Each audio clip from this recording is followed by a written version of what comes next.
the operative word with you has always been improvement. Are you still improving in this tonight further? Yeah, I mean, definitely. You know, it's a steady process. Today I had the opportunity to play. I was aggressive, made some shots. Teammates gave me the ball, so that's all you can ask for, and I tried to make the most out of it. Tristan, you used the word aggressive there. Is that something that you struggle with by nature to play with that aggression every day? Is that something you've been consciously trying to work on? Yeah, definitely. I mean, you know, especially like last year, I wasn't aggressive at all, I feel like. And then this year, you know, with rising confidence, I feel like I had to be more aggressive and try to do that. And today, it worked out really well, I feel like. Jabari, obviously you had the foul trouble early, which has happened a few times in your career, but I think this is one time we saw you shake that off and still have a big game. You know, what have you learned maybe over the last couple of years that when that does happen, that you're able to come back and still have a big impact on the game? Yeah, I just tried to be a good leader off the court and just try to encourage the guys and just be a coach, really.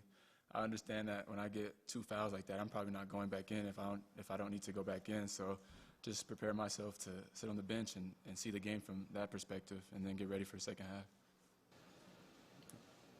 Tristan, I know you've probably been asked this a million times, but with all the COVID complications and everything else, how did you end up here, and how did your brothers coming before you affect what you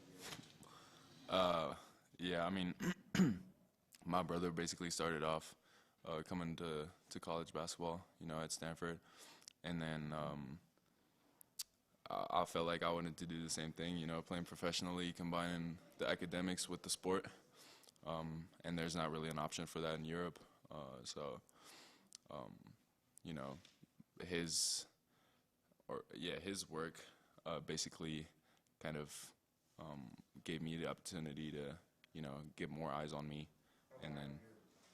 Why here? Why here? That was just the best offer out of all the offers I had. You know, Colorado's a beautiful place, great academics. Tad Boyle is an awesome coach. And, you know, this team was ranked before I came here, then ranked again the year I came here. And then, you know, it's still a great team, great program. I'm curious what both you guys have seen from Julian Hammond as a freshman.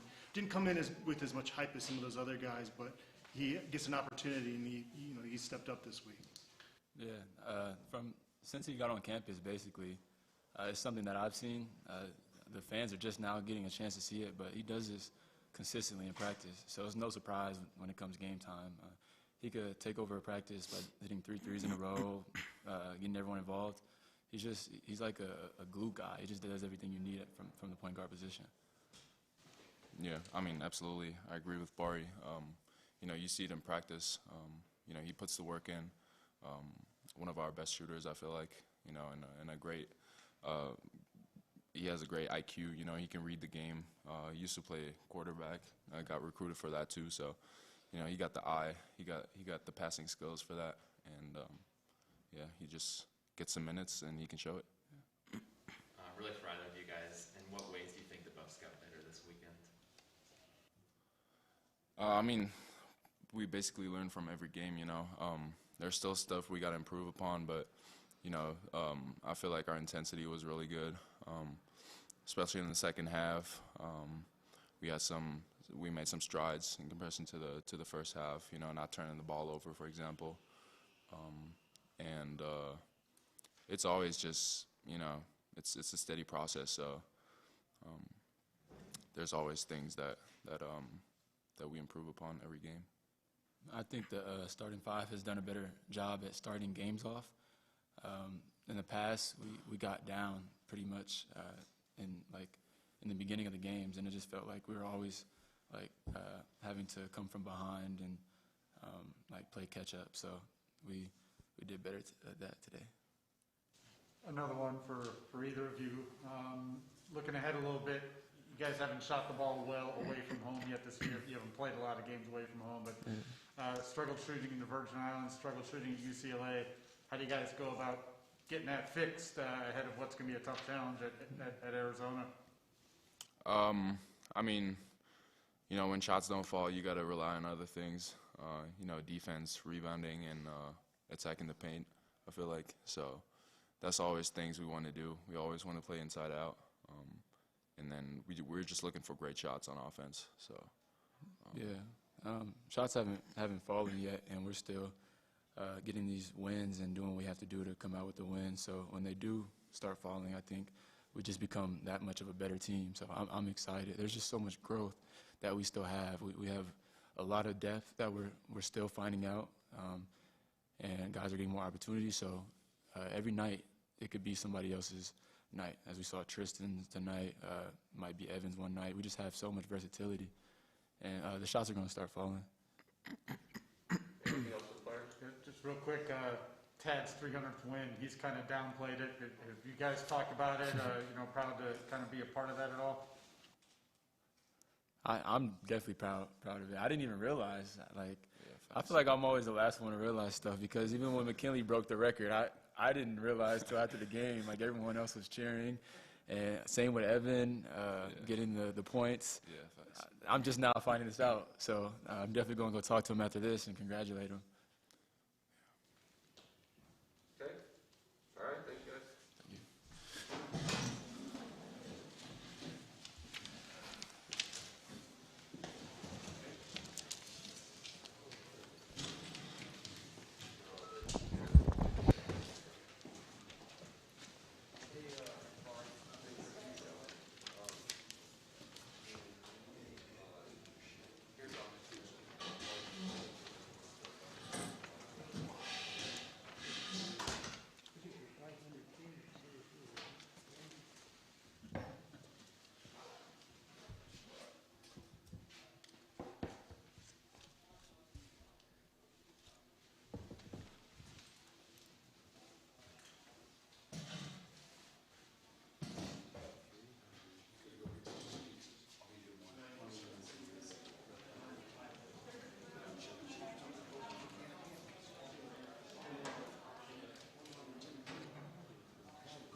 Oh, no, there was our members, we had a little post-game kind of issue here, so. But yeah, have a seat, we'll, then when coach is done, we coach say goodbye to him for a minute. You got this all out of order, or you got this all out of order, I don't know. But I don't care about the music, I just want the play-by-play with the staff, but this is the order that you copy. It's all good, fella, don't worry, it's not good. So second half, so that's the second half play-by-play. And then we're gonna go second half.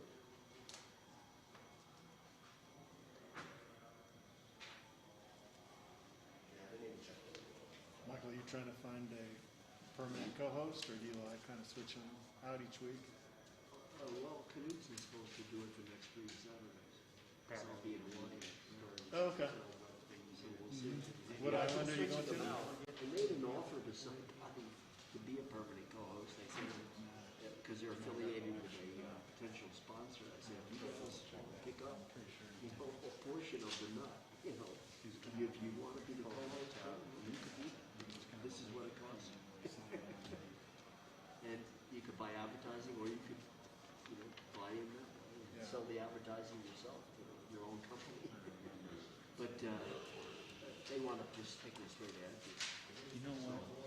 So I'm still wide open. Like this week I did the show myself. When we talk a lot of college basketball, I do the show myself. Yeah. It's your favorite, right? Yeah. You know, years ago, everybody knew me in town from the fights we promoted, boxing and kickboxing and MMA. And so when Herb Brown started the all sports program, I went to him and said, "You don't know this, but my favorite sport is college basketball. I want to do a show on college basketball." He said, "Well, get apart." He didn't believe it. So I went up with Pete Babcock, who right away became the president and GM of the Nuggets, where he was like player personnel guy when we first started. Oh, cool. Not do that, or So I immediately took all the credit for his career. Once he started,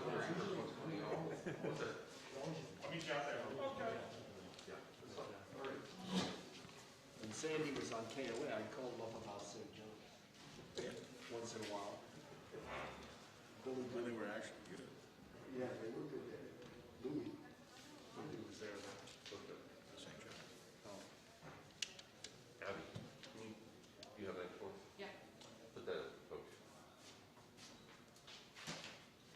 I don't remember now, but I covered in Georgetown, St. John's, and Randall.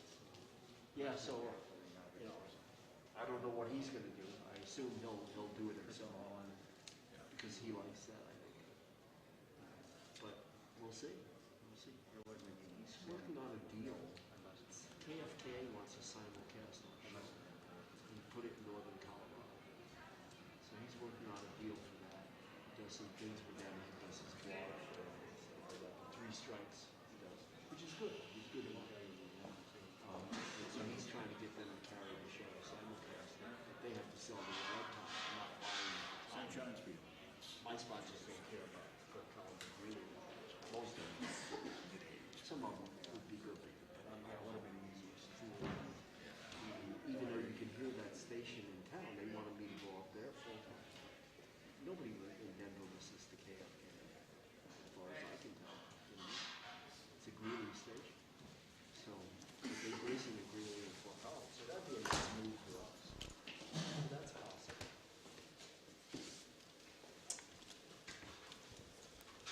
Everybody, we got Coach Ted Boyle, Coach for an opening statement, and we'll Yep. open up for questions. Well, another conference win, which, you know, you got to take those, they're like gold, you know, especially early out of the gate and at home.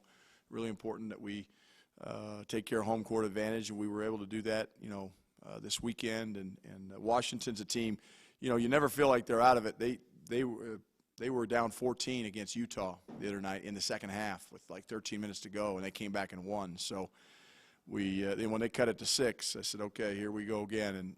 But our guys bowed their back, and we did a much better job in the second half of taking care of the basketball. Obviously, the 11 turnovers in the first half that's what we want for the game, not for the half. So did a much better job of that. We rebounded the ball well, had some really good performances, I thought, off our bench, and figured out a way to beat, you know, a good, solid team tonight. And it doesn't get it easier. So, you know, now we got to take this show on the road.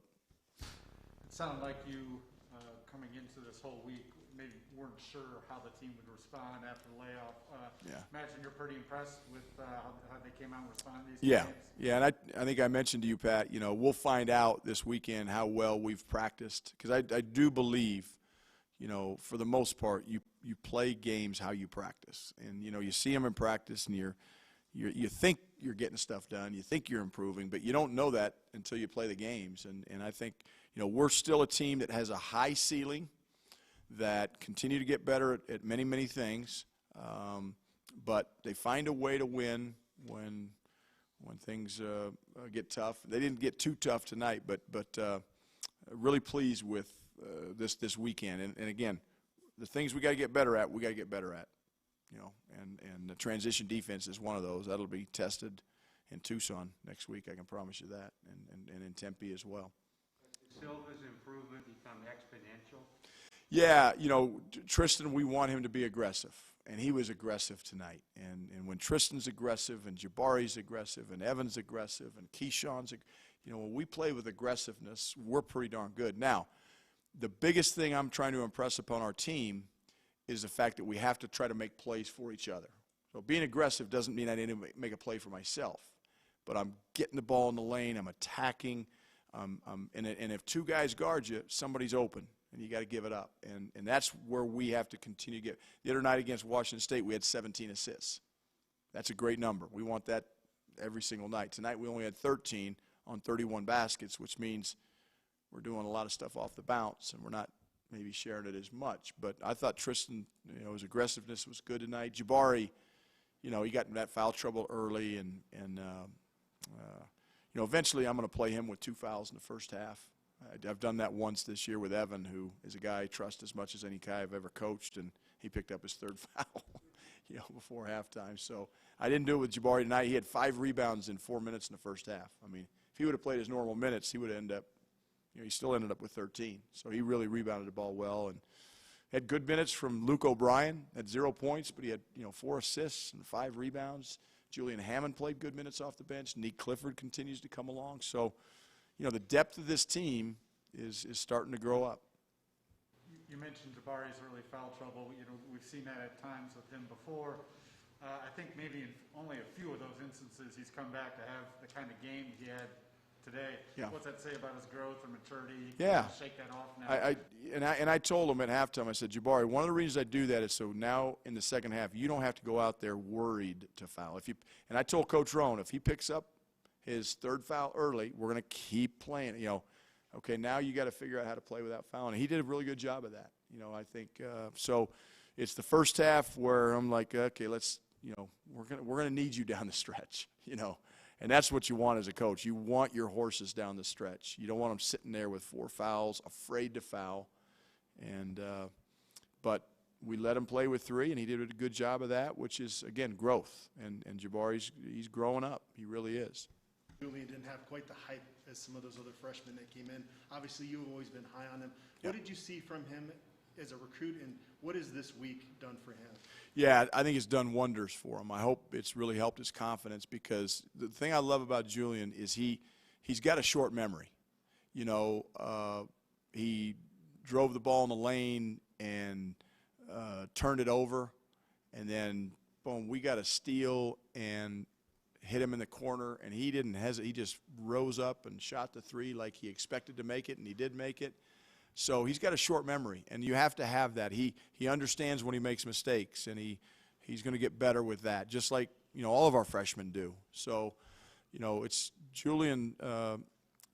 Was ready when his number was called, when KJ went out with his concussion on Thursday night, and man, he's really stepped up, and again gives me confidence in him. Gives us an added guy now when KJ does come back, so we can play deeper into our bench. Tristan's lineage with his brother and even his father as an athlete is part of the package. So What's that? I can't quite. Tristan's lineage was part of the package with his brother. Yes. His father was an athlete. Yeah. All of that. But to what extent was he kind of an unknown to you when he came over? And were you Very much an unknown. Yeah, Tristan was we saw him on film. We knew his brother. His dad, I think, as I was told, is a boxer. So you got Tristan starting to develop some of that boxing toughness. He made some nice moves tonight that were strong.